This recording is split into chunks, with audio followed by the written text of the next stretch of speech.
आज हम स्टार्ट कर रहे हैं polynomial equation of degree n। इसको भी मैं हाईलाइट कर देता हूँ, जरा सही से नजर आ जाए आपको। हाँ जी, ठीक है। Polynomial equation of degree n, इसकी डेफिनेशन पढ़ने से पहले दो तीन चीजें देखते हैं, उनको समझते हैं पहले, और फिर हम इस डेफिनेशन की तरफ आएंगे। ये सबसे पहले आप देखें, ये जो इसको फर्स्ट ये जो कॉलम, इसको मैंने रो को हेडलाइट किया हुआ है। n is a non negative integer. Non negative integer से मतलब क्या है, आपको पता है कि ये जो z अरकान होते हैं हमारे पास, सही नंबर इंटीजर्स, जिनको सही नंबर उर्दू में कहते हैं, वो तो 0 होते हैं, 1 होते हैं, 2 होते हैं, 3 होते हैं, एंड सो ऑन, चलते जाते हैं। और उसके अलावा क्या होते हैं, और उसके अलावा नेगेटिव भी होते हैं, -1, -2, -3 and so on, negative infinity की तरफ चलते रहते हैं या पॉजिटिव इन्फिनिटी।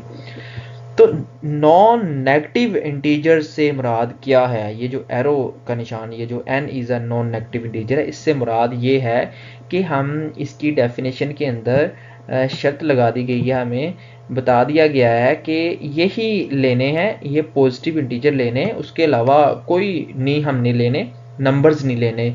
यानी बटे की फॉर्म में कोई नंबर ना हो, पावर में किसी भी, जैसे ये जो एक एग्जाम्पल है, ये जो एग्जाम्पल है 3x की पावर 4, इसके अंदर n जो डिग्री है इस इक्वेशन की वो 4 है, तो डिग्री को ही हम n कहेंगे। तो ये जो n है पॉजिटिव इंटीजर है, पॉजिटिव नंबर है, ना कि नेगेटिव। अगर ये 4/3 होता तो फिर भी ये पोलिनोमियल नहीं होता, क्योंकि ये बटे में आ गया। शर्त क्या है कि n is a non negative integer होना चाहिए, ठीक है। नॉन नेगेटिव इंटीजर में तो फिर यही सही अदाद तो यही आते हैं ना, 0, 1, 2, 3 पॉजिटिव इंटीजर सारे। और आगे देखें, अगली जो हेडलाइन मैंने किया हुआ है, हेडलाइन किया हुआ है, ये देखिए an, an-1, a3, a2, a1, a0 are real constant. ये जो नंबर होंगे, ये वैल्यूज, ये जो एग्जाम्पल 3x4 है, इसके अंदर 3 और ये 2 और ये 7, उसके बाद इस ये जो x की पावर 4 नीचे वाली एग्जाम्पल है, इसके साथ 1 आता है इसके कोफिशिएंट में, फिर बाद में x क्यूब में भी 1 आता है कोफिशिएंट में, x स्क्वायर में भी 1 आता है कोफिशिएंट में, x में भी 1 आता है कोफिशिएंट में, और ये वैसे ही 1 है, और इसको कुछ इस तरह से, ठीक है। और ये सारे के सारे क्या हैं होंगे, ऑल रियल कांस्टेंट मेजर किए जाएंगे, कांस्टेंट हम लेंगे, इनको समझेंगे कि सारे के सारे कांस्टेंट टर्म्स हैं। ये जो an-1, a3, a2, a1, a0, ठीक है। तो और उसके बाद हाईएस्ट पावर ऑफ x का मतलब है, ये इस फॉर्म का मतलब है कि इस इक्वेशन के अंदर जो वेरिएबल होगा वो एक सिंगल वेरिएबल होगा अकेला, और उस सिंगल वेरिएबल की जो पावर, हाईएस्ट पावर होगी, वो इसकी डिग्री ऑफ n होगी। यानी इस सबसे पहले इसके अंदर आए आप, ये वाली इक्वेशन में 3x4 + 2x3 + 7, इस सारे को मैं रेज करता हूँ। फिर अब देखें, ये 3x4 + 2x³ + 7, इसके अंदर सबसे बड़ी पावर क्या है, 4 है। ये क्या कहलाएगी, n कहलाएगी, इसको n कहा जाएगा, इसकी डिग्री n कहा जाएगा। इसके अंदर नीचे वाली में भी 4 है सबसे बड़ी पावर, ये भी डिग्री n होगी। उसके बाद इसकी डिग्री में से कम होता गया, 4 में से 1 कम हुआ, यानी n-1 हुआ, 3 हुआ। फिर इस 4 में से 2 कम हुआ, तो वो 2 कम हुआ तो 2 हो गया, फिर 3 कम हुआ तो x की पावर 1 आ गया, यानी ये वाली टर्म आ गई। फिर इसके अंदर में से 4 में से 4 गए, तो इसको मैं लिखता हूँ पॉइंटर लेकर, यानी x था उसमें से 4 माइनस 4 हुआ, तो यहां पर आ गया x की पावर 0। यानी जब भी किसी रकम की पावर 0 आ जाती है तो वो रकम 1 के बराबर होती है। तो ये उस नज़र में हमने इसको 1 यहाँ पे कंसीडर किया, तो इक्वल टू ये 0 आ गया। तो यहाँ पर फिर अब इसकी डेफिनेशन को पढ़ते हैं। an x की power n an-1 xn-1 plus on चलता रहा। आगे a3 x की पावर 3 a2 x की power 2 a1 x plus a0 equal to 0। ये जो इक्वल टू 0 है इसकी जगह पे सबसे पहले n इस तरह भी लिखते थे की पावर n। दरअसल ये डिग्री ऑफ n की जगह है। जो डिग्री ऑफ n है, ये जो इक्वेशन जिसको हम पढ़ रहे हैं डिग्री ऑफ n को, दरअसल इसको डिनोट हम इससे करते हैं pn ऑफ x की पावर n के साथ। और जब हम इस pn x की पावर n की जगह पे लेट करते हैं, 0 पुट करते हैं, तो यहाँ पर ये 0 उसके तनाजुर में लगाया जाता है। और यहाँ तो पॉलिनोमियल्स का अच्छे से आपको अंदाज़ा हो गया होगा। अब आगे चलते हैं। इसकी डेफिनेशन आपने यहाँ तक ही करनी है। इसमें से एक एग्जांपल कर लें। 3x की power 4 plus 2x plus 3x cube plus 7 equal to 0। यहाँ दोनों में से कोई भी एग्जांपल आप कर लें, ये डेफिनेशन हो जाएगी और एग्जांपल भी कवर हो जाएगी। उसके बाद अगला इसको रेज करता हूँ जी। लीनियर एंड क्यूबिक इक्वेशन 1.4 के ऊपर है। लीनियर एंड क्यूबिक इक्वेशन, ठीक है। द इक्वेशन, लीनियर इक्वेशन क्या होती है? यकदर्जी मसावात को लीनियर इक्वेशन कहते हैं, यानी कि जिस इक्वेशन की डिग्री 1 हो। जैसे इस इक्वेशन की डिग्री 1 है, इस इक्वेशन की भी डिग्री 1 है, तो ये एक लीनियर इक्वेशन होगी। उसके बाद क्यूबिक इक्वेशन क्या होगी? जिसकी डिग्री हाईएस्ट पावर n, यानी पॉलिनोमियल इक्वेशन ही है ये भी एक, तो इसकी डिग्री 3 है। तो ये हमारे पास क्या होगा? क्यूबिक इक्वेशन होगी ये। तो ये भी क्यूबिक होगी, ये भी क्यूबिक होगी, ये वाली भी क्यूबिक इक्वेशन ही होगी। ये 2 वेरिएबल के साथ आ जाती है। उसके बाद देखते हैं, उसके बाद आता है क्वाड्रेटिक इक्वेशन। ये क्वाड्रेटिक इक्वेशन क्या होता है? क्वाड्रेटिक इक्वेशन दरअसल सेकंड डिग्री इक्वेशन होती है, और इसकी जो डिग्री, ये वाली जो डिग्री है, ये 2x की पावर में 2 आ रहा है। इसके अलावा x की पावर में 1 आ रहा है, और इसकी जो सबसे बड़ी डिग्री है 2 है, यानी हाईएस्ट डिग्री क्या है? 2 है। तो ये एक सेकंड डिग्री इक्वेशन होगी। ऐसी इक्वेशन जिसमें हाईएस्ट डिग्री 2 होती है वो सेकंड डिग्री इक्वेशन कहलाती है, और ये एक standard form of quadratic equation भी कहलाती है।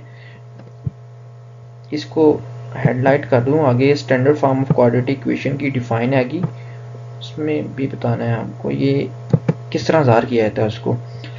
इसकी डेफिनेशन पढ़ते हैं। The equation of second degree is called the quadratic equation. The word quadratic comes from the Latin word है, ठीक है, कि लैतिनी ज़बान का वर्ड है ये। तो इसकी डिफाइन यहाँ तक कर लें। ये the equation of second degree equation is called quadratic equation, ठीक है। उसके बाद आपने इसमें से दोनों एग्जांपल कर लें, ये भी साथ में कर लें एग्जांपल, ये वाली दोनों एग्जांपल शो करवा दें। और ये एमसीक्यूज के लिए इस वर्ड को याद रखें। ये एक लतीनी ज़बान का वर्ड है ये, ठीक है। तो आगे standard form of quadratic equation क्या होती है? अब क्वाड्रेटिक इक्वेशन की स्टैंडर्ड फॉर्म की बात कर रहे हैं। अब स्टैंडर्ड फॉर्म जब तक हमें समझ नहीं आएगा तब तक हम क्वाड्रेटिक इक्वेशन को हल भी नहीं कर सकते। तो लिहाजा हमें क्वाड्रेटिक इक्वेशन की स्टैंडर्ड फॉर्म को समझना लाजमी हमारे लिए। तो standard form of quadratic equation क्या होती है? वो होती है ax square plus bx plus c equal to 0, ठीक है। और ये जो ax square plus bx plus c equal to 0 है, दरअसल ये देखें इस एग्जांपल की तरफ। 2x² minus 3x plus 7 equal to 0। अगर आप इस 2 को a लें और इस 3 को b लें और इसको c लें तो ये standard form of quadratic equation ही बन जाती है हमारे पास। अगर इस तरह की इक्वेशन बनी बनाई हमारे पास आएगी तो उसको कहेंगे standard form of quadratic equation. ना हुई तो उसको बनाने के लिए जो भी तरीकाकार होंगे वो लगाएंगे हम, फिर क्वेश्चन के अंदर डिस्कस करेंगे उनको। आगे देखें, इसकी डिफाइन तो यहाँ से यहाँ तक ही हो जाएगी, यहाँ से लेकर यहाँ तक, ठीक है। फिर आगे देखें, if B not equal to 0 होगा तो ये एक कॉल्ड कंप्लीट क्वाड्रेटिक इक्वेशन होगी। अगर ये इसके अंदर जो बी वैल्यू है, ये जो बी वैल्यू है यानी यहाँ पर ये 3 है या ये 2 है, अगर 0 ना हुआ तो ये क्वाड्रेटिक कंप्लीट क्वाड्रेटिक इक्वेशन होगी, यानी standard form of quadratic equation ही बन जाएगी इस सूरत में। ये पहली एग्जांपल और दूसरी तो नहीं बनेगी क्योंकि वो इस फॉर्म में नहीं है। आगे देखें, इसमें कह रहा है b equal to 0 then it is called a pure quadratic equation. अगर b 0 हो जाता है, ये वाली 2 और ये 3 अगर 0 हो जाते हैं, मिसाल के ऊपर 2 की जगह मैं 0 पुट करूँ तो 2 0 से x से मल्टीप्लाई होकर ये वाला 2 x से मल्टीप्लाई होकर 0 ही बन जाएगा।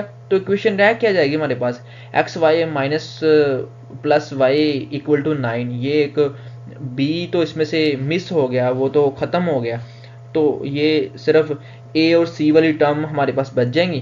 तो इस फॉर्म में तो हम इसको कहेंगे नहीं कि ये एक कंप्लीट क्वाड्रेटिक इक्वेशन है। ऊपर भी देखें, ऊपर भी अगर ये 3x ख़त्म हो जाए तो ये एक a और c टर्म बच जाएगी, तो फिर भी ये अनकम्प्लीट क्वाड्रेटिक इक्वेशन हुई। तो इसको इस सूरत में इनकम्प्लीटेड क्वाड्रेटिक इक्वेशन और प्योर क्वाड्रेटिक इक्वेशन कहेंगे। ये वेरी इंपॉर्टेंट है एमसीक्यूज के लिए, इसको डीपली देखना है आप लोगों ने। For example 5x² plus 6x plus 2 ये कंप्लीट क्वाड्रेटिक इक्वेशन है। उसके बाद and 3x² minus 4 equal to 0 is pure incomplete quadratic equation. Pure भी है और उसके अलावा इसको इनकम्प्लीट भी कह सकते हैं या प्योर क्वाड्रेटिक इक्वेशन कह सकते हैं। एमसीक्यूज के अंदर दोनों में से कुछ भी पूछ लिया जा सकता है। फिर उससे आगे देखते हैं,